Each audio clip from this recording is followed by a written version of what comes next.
చైతన్య గారు మ్యూజిక్ గురించి కొంచెం మాట్లాడతారా? డిఎస్పి గారి మ్యూజిక్ ఎలా ఉంది? బయట ట్రైలర్లో ఒక జైల్ ఎపిసోడ్ అయినా ఒక స్టామ్ సీక్వెన్స్ అయినా ఏది చూసినా ఈ సినిమా సోల్ అనేది ఒక లవ్ స్టోరీ. అండ్ ఒక లవ్ స్టోరీకి ఎప్పుడు ఒక అద్భుతమైన ఆల్బమ్ కావాలి. దేవి గారు మనకి ఒక అద్భుతమైన ఆల్బమ్ ఇచ్చాడు.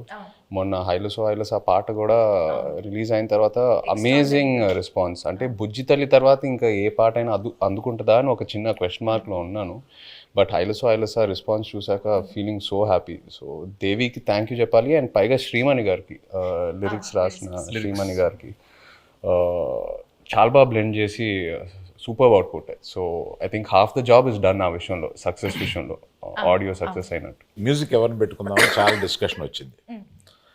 దేవిప్రసాద్ని పెట్టుకుందామని వస్తే నేను వద్దన్నాను దేవిప్రసాద్. ఎందుకంటే పుష్ప మాది ప్యారలల్గా వెళ్తుంది.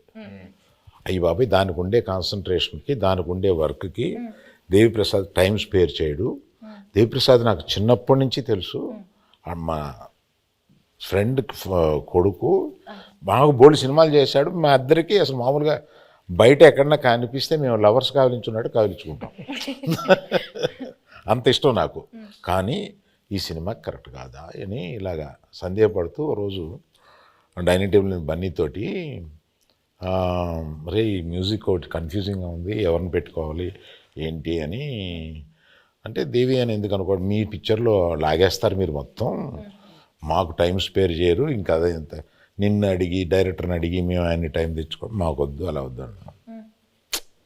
లవ్ స్టోరీ అన్న తర్వాత దేవి ఆలోచించక అన్నాడు. So some credit inside back side of the decisions ఇవి కూడా ఉంటాయి. I don't know whether I'll get the chance to acknowledge this.